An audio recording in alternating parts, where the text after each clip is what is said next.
Hi hello investors. ये video के अंदर हम जो है एक स्मॉल कैप स्टॉक के बारे में बात करेंगे जो कि एक बहुत स्ट्रॉन्ग सेक्टर के अंदर काम करती है ये कंपनी। अगर आप देखोगे तो कंपनी का नाम है यश वोल्टेज। इस कंपनी का मार्केट कैप अगर आप देखोगे तो 1600 करोड़ के आसपास बन के आता है। तो कंपनी अगर आप साइज में देखोगे तो बहुत ज़्यादा छोटी है। तो इस वीडियो के अंदर हम इस कंपनी के बारे में बात करेंगे, तो आपको जो है इसे बाय और सेल रिकमेंडेशन की तरीके से नहीं समझना है। ये वीडियो जो है एजुकेशनल पर्पस के हिसाब से ही बनाया गया है, तो ये चीज़ ध्यान में रखना और बाय सेल रिकमेंडेशन मत देना। और मुझे पता है कि मेरा ऑडियंस जो है बहुत ज़्यादा स्मार्ट है। तो जब हम इस कंपनी की बात करते हैं ना, तो ये कंपनी जो है आपके ट्रांसफार्मर के मेगा सेक्टर के अंदर काम करती है। और ये कंपनी आपकी प्रॉक्सी बन सकती है ट्रांसफार्मर इंडस्ट्री को, ट्रांसमिशन एंड डिस्ट्रीब्यूशन इंडस्ट्री को, पावर इंडस्ट्री के लिए ये कंपनी प्रॉक्सी बन सकती है। इसके साथ-साथ डेटा सेंटर्स जैसी कंपनीज़ के लिए भी जो है ये कंपनी बहुत बड़ा प्रॉक्सी कंपनी बन सकता है। अब रीज़न ये है कि ये कंपनी ऐसा क्या बनाता है कि ये कंपनी हर एक कंपनी के लिए प्रॉक्सी बनता है। तो ये कंपनी जो है ब्रशिंग्स बनाती है। अब ये ब्रशिंग्स माने क्या होता है? ये ब्रशिंग जो है आपके ट्रांसफार्मर्स के अंदर यूज़ किया जाता है, सब स्टेशंस के अंदर यूज़ किया जाता है। तो वहाँ पे जो है आप देख रहे हो कि ट्रांसफार्मर के अंदर इलेक्ट्रिसिटी ट्रांसमिशन जो है वो कॉन्स्टेंटली होता रहता है। तो ये इलेक्ट्रिसिटी ट्रांसमिशन के लिए इलेक्ट्रिसिटी जो है बहुत सेफ तरीके से ट्रांसफ़र हुई जाए। इलेक्ट्रिसिटी ट्रांसमिशन होने के टाइम पे जो है कोई लॉस ना हो इलेक्ट्रिसिटी का, पावर लॉस ना हो। इसलिए जो है ये प्रोडक्ट जो है ब्रशिंग जो है वो यूज़ किए जाते हैं। तो यहाँ पे अगर आप ये बशिंग देखोगे तो बशिंग जो है 3 टाइप की होती है। एक आपकी ओआईपी कंडेंसर होता है, दूसरा जो है आपके हाई करंट बशिंग्स होते हैं, जहाँ पे आप हायर करंट जो है वो ट्रांसमिट कर सकते हो। फिर इसके साथ-साथ आरआईपी कंडेंसर बशिंग भी होते हैं। फिर यहाँ पे अगर आप देखोगे तो कि इन यश वोल्टेज जैसी कंपनीज़ के लिए या बशिंग जैसी कंपनीज़ के लिए, जो कंपनी जो है वो आरआईपी कैटेगरी के अंदर काम करती है ना, वहाँ पे इन कंपनीज़ के मार्जिन जो है कंपैरेटिवली सबसे ज़्यादा होते हैं। एज़ कम्पेयर टू ओआईपी बशिंग्स हो गया या फिर आपकी ऑयल टू ऑयल बशिंग्स हो गया। तो ये सीन बनकर आता है। फिर अगेन जब हम इस कंपनी की बात करें, तो अगर हम इन कंपनी के नंबर्स देखें थोड़े, तो यहाँ पे कंपनी ने एफवाई 24 ओवर 25 कंपनी ने अपनी टॉप लाइन ग्रो करी है 38% के आसपास से। और यहाँ कंपनी के मार्जिन्स देखोगे तो कंपनी के आप मार्जिन्स या एबिटा मार्जिन एक्सपेक्ट कर सकते हो 20-25% के बीच में जो है इनके एबिटा मार्जिन रहेंगे। उसके ऊपर जाना जो है इनके एबिटा मार्जिन मुश्किल हो जाते हैं, जब तक कंपनी को जो है बहुत ज़्यादा ऑपरेटिंग लेवरेज नहीं देखने मिलता है। तो तब हमें जो है पैड ग्रोथ स्ट्रॉन्ग देखने मिल सकती है कंपनी की, लेकिन तब तक आपके एबिटा मार्जिन मुझे लगता है कंस्ट्रेंटेड ही रहेगा। 25% के ऊपर ऐसी इंडस्ट्रीज के अंदर एबिटा मार्जिन जाना मुश्किल हो जाते हैं। क्योंकि बशिंग जो है एक तो कोई भी कंपनी बना सकती है, तो इस कंपनी के ऊपर रिस्क ये बन जाता है कि कल को आपकी जो दूसरी ट्रांसफार्मर कंपनी है ना, जैसे कि शिलचार जैसी कंपनीज हो गई या फिर जी वर्नवा जैसी कंपनीज हो गई, और फिर इसके बाद आपकी ट्रिल जैसी कंपनीज हो गई। तो ये कंपनीज जो है as of now backward integration पे बहुत ज्यादा फोकस कर रहे हैं, लेकिन हर एक कंपनी जो है वो बशिंग नहीं बना सकती है। तो मैक्सिमम कंपनीज क्या करती है कि बशिंग जो होती है ना उसे आउटसोर्स करती है। तो एक रिस्क ये बन जाता है कि आगे जाकर जी वर्नोवा, वोल्टैम, ट्रेल, शिलचार ये बशिंग जो है इन हाउस बनाने लगे, तब इन ऐसी यश वोल्टेज जैसी कंपनीज के ऊपर जो है बहुत बड़ा रिस्क बन जाता है, क्योंकि इनकी सेल्स जो होगी वो थोड़ी रिड्यूस हो जाएगी। लेकिन एज ऑफ नाउ पूरे ट्रांसफार्मर सेक्टर के अंदर बूम बहुत ज्यादा है। अगर आप कंपनीज को जाके स्टडी करते हो तो मैनेजमेंट क्या बता रहे, टेलविंड्स इतनी ज्यादा है सेक्टर के अंदर कि हमें बस कैपेसिटी लगानी है। ऑर्डर ग्रोथ बहुत ज्यादा स्ट्रांग है हर कंपनी के अंदर। ट्रांसफॉर्मर कंपनी अगर आप स्टडी करोगे तो शिलचर के पास बहुत स्ट्रांग ऑर्डर बुक है, ट्रिल के पास बहुत स्ट्रांग ऑर्डर बुक है, जी वर्नोवा जैसे प्लेयर्स के पास बहुत स्ट्रांग ऑर्डर बुक है। हालांकि वोल्टैम जैसे जो प्लेयर्स बोरिंग बोरिंग प्लेयर्स है जो कि 9% की सेल्स ग्रोथ गाइड कर रहे हैं, वहां पे भी सेल्स ग्रोथ जो है हमें ओवर गाइडेंस देखने मिल रही है, ओवर अचीवमेंट देखने मिल रहा है गाइडेंस का। तो सेक्टर के अंदर डिमांड ही इतनी ज्यादा स्ट्रांग है, क्योंकि एक तो ओवरऑल अगर आप पूरे वर्ल्ड के अंदर देखोगे ना, तो आपकी ट्रांसमिशन एंड डिस्ट्रीब्यूशन की नीड बहुत ज्यादा इंक्रीज होते जा रही है। अभी जर्मनी के अंदर भी अगर आप देख रहे हो तो कुछ हुआ था ना, ब्लैकआउट्स हुए थे। अब ये ब्लैकआउट की वजह से क्या हुआ कि एक तो रिन्यूएबल एनर्जी पे इतना ज़्यादा रिलाई करते हैं, इनके ट्रांसफार्मर्स वगैरह वहाँ पे थे नहीं, कुछ दिक्कत हो गया पता नहीं। तो ये ब्लैकआउट की वजह से पूरे जो कंट्री है ना वहाँ पे प्रॉब्लम हो गया। तो ये ब्लैकआउट जो है नहीं होने चाहिए, इसलिए मैक्सिमम कंट्रीज जो है स्टेबलाइजेशन के ऊपर स्पेंड कर रही है। बहुत सी कंपनीज के ये ग्रिड्स होते हैं ना जहाँ से पावर ट्रांसमिट होती है, वो भी बहुत पुराने हो चुके हैं। तो वो रिप्लेस करते टाइम भी ऐसी कंपनीज के आसपास जो है ग्रोथ आती है। एक तो ट्रांसफार्मर बनाने वाली कंपनीज के पास ग्रोथ आ रही है। इंडिया के अंदर डोमेस्टिक डिमांड बहुत ज्यादा स्ट्रांग है, क्योंकि रिन्यूएबल्स पे भी चीजें शिफ्ट हो रही है। तो ट्रांसफार्मर अगर ग्रो करेगा तो आपकी प्रॉक्सी कंपनीज भी तो ग्रो करेगी। तो यश हाई वोल्टेज जैसी कंपनीज हो गई, फिर इसके बाद विलास ट्रांसकोर जैसी कंपनीज हो गई, जेबी लैमिनेशन जैसी कंपनी हो गई। तो यहाँ पे इनके ये प्रॉक्सी कंपनीज जो है यहाँ पे भी ग्रोथ आनी स्टार्ट हो जाती है अगर आपकी मेन इंडस्ट्री ग्रो हो रही है। एनालॉजी बड़ी सिंपल है बॉस। अगर गोल्ड बिक रहा है, गोल्ड के लिए माइनिंग हो रही है, माइनिंग इंक्रीज हो रही है, तो गोल्ड शॉवेल जो है जो कंपनीज बेचती है उसकी भी तो सेल्स इंक्रीज होगी। तो आप इस तरीके से सोच सकते हो इन सारी कंपनीज के बारे में, इसलिए मैं इस कंपनी को डिस्कस कर रहा हूँ। अब 24/25 अगर आपको स्टॉक मार्केट के अंदर सीखना है कि मार्केट बॉस प्रैक्टिकली जो है किस तरीके से चलता है, मार्केट के अंदर हमें कैसे डिसीजन बनाना चाहिए कि हमें कौन सी कंपनी को जो है बाय करना चाहिए, कौन सी कंपनी को जो है सेल करना चाहिए और किस बेसिस पे जो है हम ये सारे डिसीजन ले सकते हैं। ये सारी चीज़ें जो है मैं आपको मास्टर क्लास के अंदर सिखाया हूँ। अब इसके साथ-साथ अगर आप देखोगे तो ये मास्टर क्लास जो है रिकॉर्डेड लेक्चर्स है, जहाँ आपको 20 आवर्स के रिकॉर्डेड लेक्चर्स मिलते हैं। इसके साथ-साथ आपको जो है हमारे कम्युनिटी ग्रुप का एक्सेस भी मिलता है, जहाँ पे जो है आपको सारे इंपॉर्टेंट अपडेट्स जो है वो मिलते रहते हैं और ये कम्युनिटी ग्रुप का जो एक्सेस है, आपको लाइफ टाइम एक्सेस मिलेगा। फिर इसके साथ-साथ अगर मैं बात करूँ तो इस मास्टर क्लास के अंदर एज़ ऑफ नाउ जो है 400 प्लस पीपल जो है एनरोल कर चुके हैं और जितने भी रिव्यूज़ आए मास्टर क्लास के लिए मुझे सारे जो है पॉजिटिव रिव्यूज़ आए। इनफैक्ट एक भी नेगेटिव रिव्यू जो है मुझे मास्टर क्लास के लिए नहीं मिला है और मुझे डेली लोगों से मेल्स आ रहे हैं यार कि भाई हम आपके मास्टर क्लास से जो है हमें बहुत ज़्यादा वैल्यू एडिशन हुआ है। हमने जो है कंपनीज़ को ट्रैक करना स्टार्ट कर दिया है। हम किसी-किसी को जो है इंटर्नशिप भी मिल गई है, किसी ने जो है अपना पूरा पोर्टफोलियो ही चेंज कर दिया। मतलब मास्टर क्लास के पहले का उनका पोर्टफोलियो अलग और मास्टर क्लास के बाद का जो उनका पोर्टफोलियो है वो कंप्लीटली डिफरेंट है। तो मास्टर क्लास का प्राइस जो है एज़ ऑफ नाउ 2999 है और मैं जल्दी जो है मास्टर क्लास का प्राइस 20% से इंक्रीज़ करने वाला हूँ। तो मैं इसका प्राइस जो है 2999 से 3499 करने वाला हूँ। तो अगर आपने अब तक रजिस्टर नहीं किया है मास्टर क्लास के लिए, तो जल्द से जल्द रजिस्टर कर देना क्योंकि इस मास्टर क्लास के अंदर आपको जो है 100x वैल्यू मिलती है इन टर्म्स ऑफ नॉलेज। तो यहाँ पे आप देखोगे तो ये 2999 वाला प्राइस जो है कुछ भी नहीं है, जो लेवल का नॉलेज जो है आपको मास्टर क्लास के अंदर मिलता है। इसके साथ-साथ अगर आप देखोगे तो यहाँ पे आप सीखोगे कि किस तरीके से आप जो है डिफरेंट सेक्टर्स को ट्रैक कर सकते हो। जैसे कि हर एक सेक्टर को ट्रैक करने का जो है डिफरेंट मेंटल मॉडल होता है। कैपिटल गुड सेक्टर के लिए अलग चीज़ें हमें ट्रैक करनी पड़ती है, ज्वेलरी रिटेल के लिए अलग ट्रैक करना पड़ता है। तो ऐसे हमने मास्टर क्लास के अंदर जो है ओवर 30 प्लस सेक्टर्स कवर करे हुए हैं। अब इस मास्टर क्लास को अटेंड करने के लिए आपको कोई भी बैकग्राउंड ज़रूरत नहीं है, किसी भी बैकग्राउंड की ज़रूरत नहीं है। आप फाइनेंस बैकग्राउंड से रहो या ना रहो, फ़र्क नहीं पड़ता है। आप जो है ये 20 आवर्स का कंटेंट देखो, इसके बाद जो है आप कंपनीज़ ट्रैक करो और आपको इन प्रोसेस कोई भी डाउट आता है तो आप जो है मुझे एक्स पे रीच आउट कर सकते हो। आप मुझे एक्स पे डीएम कर सकते हो आपके सारे डाउट्स के लिए और मैं सारे डाउट्स जो है पर्सनली रिप्लाई करता हूँ। तो आप जल्द से जल्द जो है नीचे डिस्क्रिप्शन में लिंक दिया हुआ है। इसके साथ-साथ मैंने यहाँ पे अपने पोर्टफोलियो की कंपनी से भी आपको बताया कि पिछले 1 साल के अंदर मैंने कौन-सी कंपनी जो है पोर्टफोलियो के अंदर ऐड करी है और कहाँ पे जो है मैंने पोज़ीशन कट करा है ताकि आप जो है प्रैक्टिकली सीख सको कि पोर्टफोलियो को कैसे मैनेज करते हो और किसी भी कंपनी के अंदर हमें कम फंड्स ऐड करने या कट करने हैं। इसके साथ-साथ आपको वैल्यूएशंस भी सीखने मिलेगी कि आप किसी भी स्टॉक को जो है 10 मिनट के अंदर किस तरीके से वैल्यूएशन कर सकते हो। क्योंकि लोग जो है बेवकूफ़ हो जैसे दिन भर बैठकर वैल्यूएशन मॉडल्स बना रहे हैं, लेकिन रियल लाइफ़ के अंदर देखा जाए तो प्रैक्टिकल है ही नहीं। तो इस मास्टर क्लास के अंदर आपको सारी प्रैक्टिकल चीज़ें सीखने मिलेगी। आपको ये भी सीखने मिलेगा कि आप किस तरीके से जो है मेगा ट्रेंड्स को अर्ली आइडेंटिफ़ाई कर सकते हो। तो ये सारी चीज़ें लिंक नीचे डिस्क्रिप्शन में दिया हुआ है। जल्द से जल्द जो है एनरोल कर लेना। एक बार प्राइस इंक्रीज़ हो गया तो मैं आपकी हेल्प नहीं कर सकता हूँ। और हाँ, as of now master class के अंदर जो भी लोग हैं, उनके रिव्यूज़ बहुत ज़्यादा पॉज़िटिव। इस कंपनी को देखोगे, तो कंपनी ने अपना पैट जो है ना लगभग डबल किया है। तो ऑपरेटिंग लेवरेज जो है कंपनी को बहुत ज़्यादा स्ट्रॉन्ग देखने मिल रहा है। हालाँकि कंपनी जो है रिसेंटली आईपीओड कंपनी है, ज़्यादा टाइम नहीं हुआ है कंपनी को लिस्ट होकर। और मैनेजमेंट ने गाइडेंस भी जो है स्ट्रॉन्ग दिया हुआ है। लेकिन इस कंपनी का एक ड्रॉबैक है जो कि मैं आपसे थोड़ा आगे जाकर डिस्कस करूँगा कि मुझे इस कंपनी के अंदर सबसे बड़ा रिस्क क्या देखने मिलता है। तो यहाँ पे ऑपरेटिंग लेवरेज कंपनी को मिल रहा है, पैट ग्रोथ बहुत ज़्यादा स्ट्रॉन्ग है। फिर जब हम बशिंग्स की बात करते हैं तो यहाँ पे इनके 3 टाइप ऑफ बशिंग्स होते हैं। एक आपका ओआईपी बशिंग, फिर दूसरा जो है आपका आरआईपी और थर्ड वाला जो है हाई करंट बशिंग्स।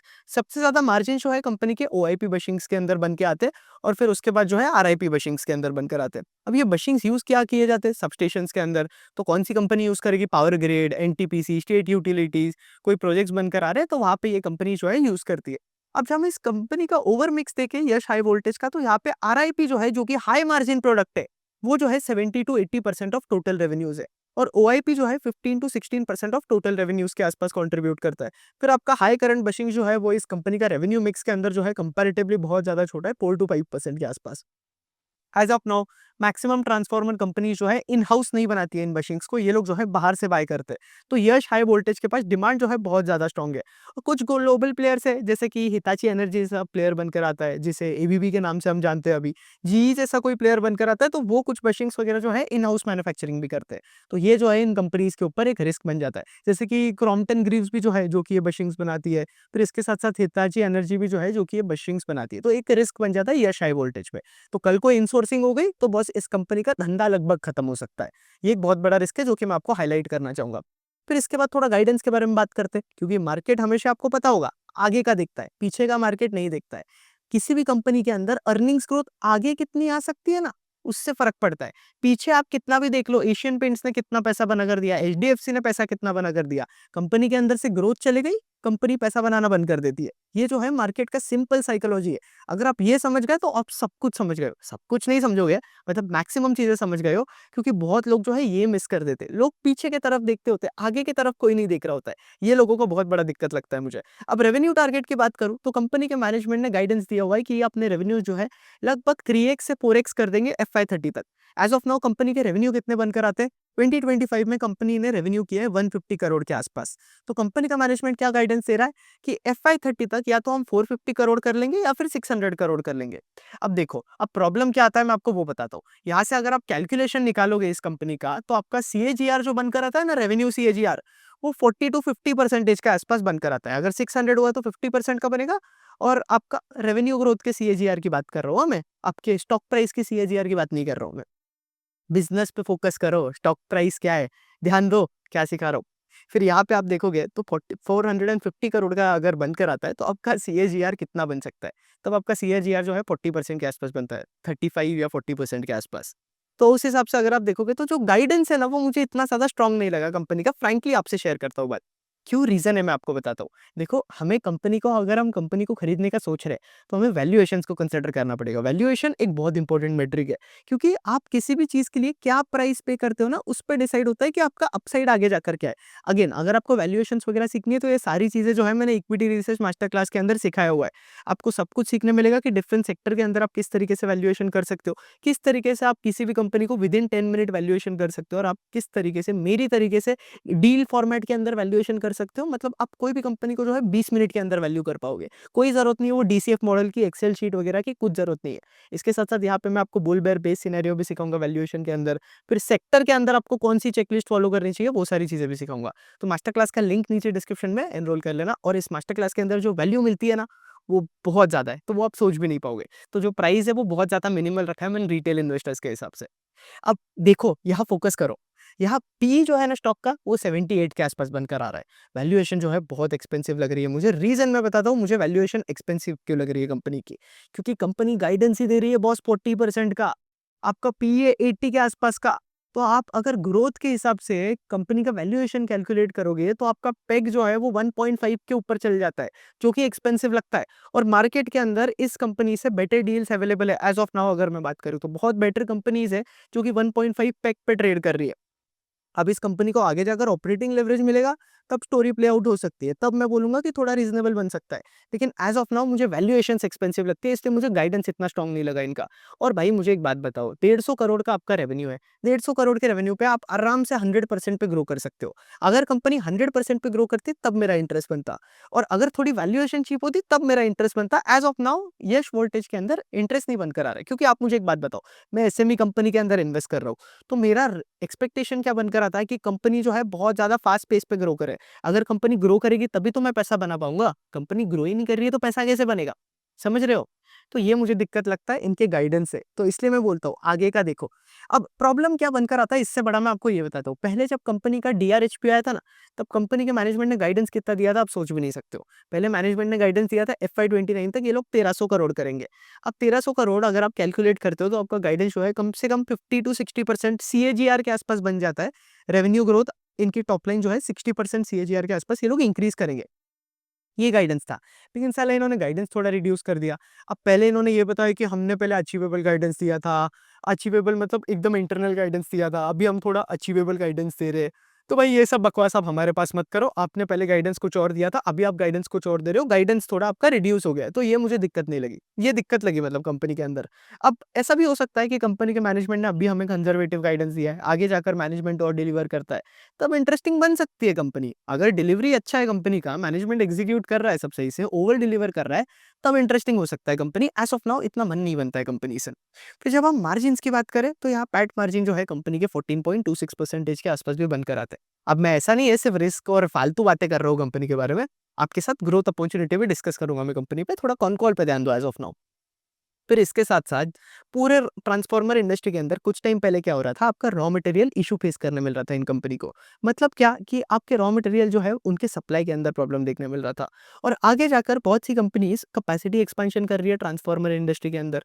तो आगे जाकर रिस्क एक बनकर आता है कि इस इंडस्ट्री के अंदर ओवर सप्लाई हो सकती है। देखो इंडस्ट्री के अंदर डिमांड है तो ओवर सप्लाई 110% नहीं होगी। अगर इंडस्ट्री के अंदर डिमांड है तो मेरी बात सुनो अगर, लेकिन कल को अगर इंडस्ट्री की डिमांड थोड़ी बहुत इधर-उधर हिल जाती है, ये रिन्यूएबल पे स्पेंडिंग रुक जाती है, फिर इसके साथ-साथ ग्रिड स्टेबलाइजेशन पे स्पेंडिंग इधर-उधर हिल जाती है, तब इन ट्रांसफार्मर कंपनीज़ के लिए जो है दिक्कत बन सकता है। ओवरऑल ट्रांसफार्मर सेक्टर का और आपके टी&डी स्पेस का तो मैं सबसे बड़ा सपोर्टर हूँ, लेकिन आगे जाकर इन कंपनीज़ के अंदर ग्रोथ नहीं दिखती है ना, तो इन कंपनीज़ को सबसे ज़्यादा डिसरिस्पेक्ट करने वाला भी मैं ही रहूँगा। तो इसलिए मैं बोलता हूँ मार्केट के अंदर जो है हमें डायनामिक रहना है। स्टैटिक माइंडसेट से हमें मार्केट के अंदर आना ही नहीं है, क्योंकि स्टैटिक माइंडसेट से अगर आप रहोगे तो 89% छोड़ो 189% जो है आप पैसा ही गवाओगे। तो ये दिक्कत है। तो एकदम डायनामिक माइंडसेट से होना है। कल को अगर अर्निंग्स ग्रोथ स्लो डाउन होते हुए दिखी, गाइडेंस स्लो डाउन होते हुए दिखी, चल बेटा ट्रांसफार्मर तू कौन है मेरे पोर्टफोलियो से बाहर निकल, या टी&डी वाली कंपनीज़ आप कौन हो मेरे पोर्टफोलियो से बाहर निकलो। इस तरीके से हमें ये वाला अप्रोच रखना पड़ता है पोर्टफोलियो के अंदर, हमें एक्चुअली मैनेज करना है तो। और ये सारी चीज़ें मैंने मास्टर क्लास के अंदर कवर की हुई है कि मैं अपना पोर्टफोलियो किस तरीके से मैनेज करता हूँ। फिर इसके साथ-साथ अगर आप देखोगे तो as of now over capacity का कोई प्रॉब्लम नहीं है। और एक और चीज़ है, आपकी जो भी ट्रांसफार्मर ओईएम कंपनीज़ है ना, मुझे नहीं लगता मतलब ओवर कैपेसिटी आएगी अगर इस लेवल की डिमांड रहती है, क्योंकि अभी तक सारी कंपनीज़ बुक्ड है। आपकी ट्रांसफार्मर कंपनीज़ अगले डेढ़ से 3 साल के लिए तो पूरी बुक्ड है। तो डिमांड जो है प्रेडिक्टेबल है अगले 3 साल के लिए। और फिर इसके साथ-साथ अगर आप देखोगे तो यश हाई वोल्टेज का भी अगर आप देख रहे हो तो इनकी भी ऑर्डर बुक जो है बहुत ज़्यादा स्ट्रॉन्ग है, जहाँ कंपनी जो है अगले डेढ़ से दा 2 सालों के लिए जो है पूरी बुक्ड है। तो ये एक इंटरेस्टिंग चीज़ चल रहा है, तो इस पे हमें समझ में आता है कि बहुत सेक्टर के अंदर जो है डिमांड बहुत ज़्यादा स्ट्रॉन्ग है। इसलिए मैं इस कंपनी को आपके साथ डिस्कस कर रहा हूँ कि सेक्टर के अंदर डिमांड इतनी ज़्यादा स्ट्रॉन्ग है और कुछ प्रॉक्सी कंपनीज़ होती है जिनका बिज़नेस मॉडल और जो कंपनीज़ जो है हमारे एज़ अ रिटेल इन्वेस्टर हमारे नॉलेज में ओपन होनी चाहिए। क्योंकि पता नहीं ना कौन-सी कंपनी के अंदर अपॉर्च्युनिटी कब बनकर आ सकती है। फिर एक सप्लाई चेन रिस्क और सबसे बड़ा रिस्क कंपनी के ऊपर यही बनकर आता है कि कल को आरआईपी सोर्सिंग हो गई, इनसोर्सिंग, बैकवर्ड इंटीग्रेशन की वजह से सारी कंपनीज़ के अंदर, वो एक बहुत रिस्क बन जाएगा।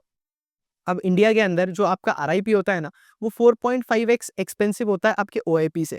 इसलिए आरआईपी के केस में अगर आप देखोगे तो कंपनी के मार्जिन्स भी बेटर होते हैं। और एक्सपोर्ट के केस में यश हाई वोल्टेज का मैनेजमेंट ये बता रहता है कि इनके प्रोडक्ट्स के जो मार्जिन्स है वो बेटर हो गए। अब एक्सपोर्ट में बॉस हर जगह मार्जिन्स बेटर है। टीडी पावर को जाके स्टडी करो, डिफेंस कंपनीज को जाके स्टडी करो, सब कंपनीज ये बताती है एक्सपोर्ट के अंदर डोमेस्टिक से जो है मार्जिन्स बेटर है, सिवाय कुछ आपकी केबल वाली कंपनीज के। तो वो इंडस्ट्री टू इंडस्ट्री डिपेंड करता है, लेकिन यूजुअली एक्सपोर्ट के अंदर मार्जिन्स थोड़े हायर साइड पे होते हैं। कई-कई केस में आपके डोमेस्टिक साइड में भी जो है मार्जिन्स हायर साइड पे होते हैं। अगेन मैंने बोला इंडस्ट्री टू इंडस्ट्री डिपेंड करेगा। एज़ ऑफ नाउ कंपनी का कैपेसिटी बनकर आता है 9000 टू 10000 मशीन पर ईयर और यूटिलाइजेशन जो है इनका 50 टू 60% के आसपास है। अब ये लोग इनका कैपेसिटी जो है 15000 से 16000 मशीन्स पर ईयर के आसपास लेकर जा रहे हैं। अब इंटरेस्टिंग क्या है मैं बताता हूँ, कैपेसिटी एक्सपांड कर रही है कंपनी 50 टू 60% के आसपास से। तो इनका जो नया आरआईपी वाला प्लांट है ना, वो 2026 के एंड के आसपास जो है ऑपरेशनल होगा। तो वहाँ से आगे जाकर इनका अगर प्लांट में कैपेसिटी यूटिलाइजेशन इंक्रीज हुआ, तो कंपनी के अंदर ग्रोथ बहुत स्ट्रॉन्ग आ सकती है और कंपनी जो है हायर मार्जिन प्रोडक्ट की तरफ फोकस कर रहा है, आरआईपी के ऊपर फोकस कर रहा है। तो आरआईपी के ऊपर फोकस करेंगे तो इनके मार्जिन्स अगेन बेटर होते जाएँगे। और एक और चीज़ है इस इंडस्ट्री के बारे में, मुझे एक और चीज़ इंटरेस्टिंग लगती है कि ये इंडस्ट्री जो है बहुत ज़्यादा कंसोलिडेटेड है। मतलब क्या कि यश हाई वोल्टेज को अगर आप छोड़ोगे और आपकी कुछ ट्रांसफार्मर कंपनीज़ को आप छोड़ोगे, तो इंडिया के अंदर और बाकी छोटी-छोटी प्लेयर्स नहीं है, जो कि ये आपके बशिंग्स वगैरह बनाते हैं। तो इंडस्ट्री कंसोलिडेटेड है, तो अगर सप्लायर्स को माल लेना है तो यश हाई वोल्टेज से ही लेना पड़ेगा, या खुद बैकवर्ड इंटीग्रेट करना पड़ेगा, या कोई और दूसरे प्लेयर्स है उनसे लेना पड़ेगा। लेकिन ओवरऑल लिस्टेड स्पेस के अंदर तो यही कंपनी बनकर आती है। और इनका जो नया प्लांट है वो आपका वडोदरा के अंदर बनकर आ रहा है। वडोदरा आपको पता ही है कि इंडिया का ट्रांसफार्मर हब हो चुका है। तो वडोदरा के अंदर प्लांट है, तो इनके ट्रांसपोर्टेशन कॉस्ट, आपके लॉजिस्टिक कॉस्ट, देखो ट्रांसफार्मर कंपनीज़ ही इतनी पढ़ रहा हो, आपके पास इतनी कंपनीज़ लेकर आ रहा हूँ कि दिमाग में भी ट्रांसफार्मर घूम रहा है। सोचो, ट्रांसपोर्टेशन को ट्रांसफार्मर बोल रहा हूँ मैं। यहाँ पे आप देखोगे तो जो मेजर सी पोर्ट्स है, वहाँ वो इनके पास है, तो यहाँ से एक्सपोर्ट के लिए कंपनी के पास चीज़ें सिंपल हो जाती है, क्योंकि आपका लॉजिस्टिक्स का कॉस्ट जो है वो रिड्यूस हो जाता है। तो ये सीन चल रहा है कंपनी के पास। क्लाइंट्स इनके जो है स्टेलर क्लाइंट बेस है इनका बहुत स्ट्रॉन्ग है। तो ओवरऑल कंपनी के अंदर जो है कोई दिक्कत नहीं है। मुझे बस एक नेगेटिव मैंने आपको हाइलाइट किया, गाइडेंस का जो नेगेटिव है वो मुझे दिक्कत आता है, क्योंकि वैल्यूएशन थोड़ी एक्सपेंसिव लगती है कंपनी की। लेकिन अच्छा प्लेयर है यश हाई वोल्टेज, आप 110% इस प्लेयर को स्टडी करो, अपने ट्रैकिंग लिस्ट के अंदर ऐड करो, ताकि इंडस्ट्री के अंदर क्या चल रहा है आपको आइडिया रहे। और कौन से प्लेयर के अंदर बॉस कब अपॉर्चुनिटी बनकर आती है हमें पता नहीं है ना। तो रीड करो प्लेयर्स को, कॉन्स्टेंटली रीड करते रहो आप, ठीक है। एज ए इन्वेस्टर हमारा काम यही बनकर आता है कि हमें जो है लर्निंग मशीन बनना है। तो इस नोट पे वीडियो एंड करता हूँ, होपफुली वीडियो पसंद आया होगा। वीडियो पसंद आया तो लाइक करो वीडियो को, बॉस क्या कर रहे हो, वीडियो देख रहे हो सिर्फ, चैनल पे नए हो चैनल को सब्सक्राइब करो। और इसके साथ साथ इक्विटी रिसर्च मास्टर क्लास का लिंक जो है नीचे डिस्क्रिप्शन में दिया हुआ है, चुपचाप मास्टर क्लास के लिए जो है एनरोल कर लेना। अगर आपको जेन्युइनली इक्विटी रिसर्च सीखना है या पोर्टफोलियो मैनेजमेंट सीखना है, या आपको मेरी तरीके से मेरे लेवल पे इक्विटी रिसर्च आप कैसे कर सकते हो वो अगर आपको सीखना है, तो मास्टर क्लास का लिंक नीचे डिस्क्रिप्शन में दिया हुआ है। एक बार मास्टर क्लास का प्राइस इंक्रीज हो गया तो मैं आपकी हेल्प नहीं कर सकता हूँ। तो मैंने रिटेल इन्वेस्टर्स के हिसाब से ही प्राइस किया हुआ है, मैं इसका प्राइस जो है बहुत ग्रेजुअली इंक्रीज कर रहा हूँ। तो एनरोल कर लेना जल्द से जल्द। और इस प्लेयर को जो है यश हाई वोल्टेज को स्टडी करो, और आप जो है ट्रांसफार्मर इंडस्ट्री के प्लेयर्स को भी स्टडी करो। मैंने चैनल पे बहुत प्लेयर्स कवर करके रखे ट्रांसफार्मर इंडस्ट्री के, कुछ और प्लेयर्स में कवर करूंगा। और इसके साथ साथ टीएनडी स्पेस के अंदर रिसेंटली स्किपर और इसका भी वीडियो आया था, तो वो भी आप देख सकते हो। तो इन सारी कंपनीज को स्टडी करो। एज ए इन्वेस्टर हमें लर्निंग मशीन बनने पे फोकस करना है। अभी अपॉर्चुनिटी मिल रही है नहीं, उस पर फोकस मत करो, क्योंकि क्या पता आप आज जो रीड करोगे आगे जाकर उस पर अपॉर्चुनिटी मिल जाएगी। कुछ भी हो सकता है, world is very unpredictable. On this note Ayush मर्दा साइनिंग ऑफ। जय हिंद, जय भारत।